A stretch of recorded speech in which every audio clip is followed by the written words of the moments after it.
Le professeur Li Zhewan est à la tête d'une équipe de chercheurs chinois spécialisés dans le clonage d'embryons.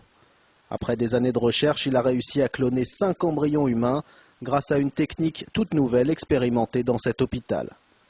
Une méthode qui consiste à introduire des cellules humaines provenant de tissus nerveux dans des ovules, une technique qui doit permettre de créer des cellules souches, des cellules qui peuvent se développer dans n'importe quelle partie du corps et qui à terme pourra permettre de soigner des maladies aujourd'hui réputées incurables.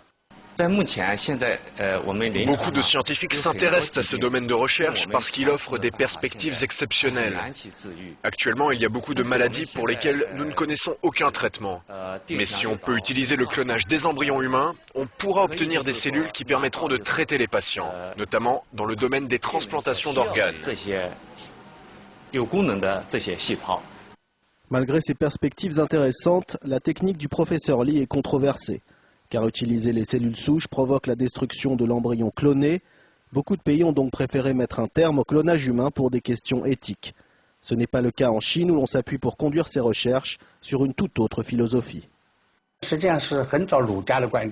Selon la pensée confucianiste, une personne n'est considérée comme un être humain qu'après sa naissance.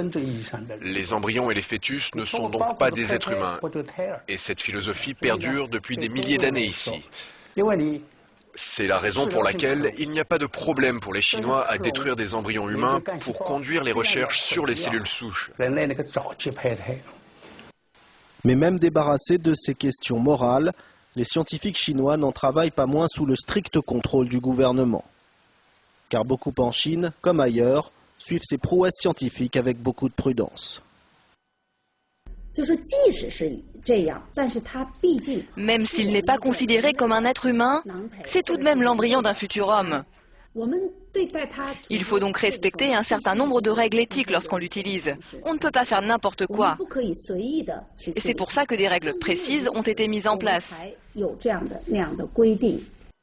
Alors que la controverse fait rage dans les pays occidentaux quant à l'utilisation d'embryons humains clonés, la Chine poursuit ses recherches. Elle espère même devenir l'un des pays les plus en pointe dans la biotechnologie. En s'appuyant sur une philosophie vieille de 2000 ans, la Chine s'attaque donc sans arrière-pensée aux maladies du XXIe siècle.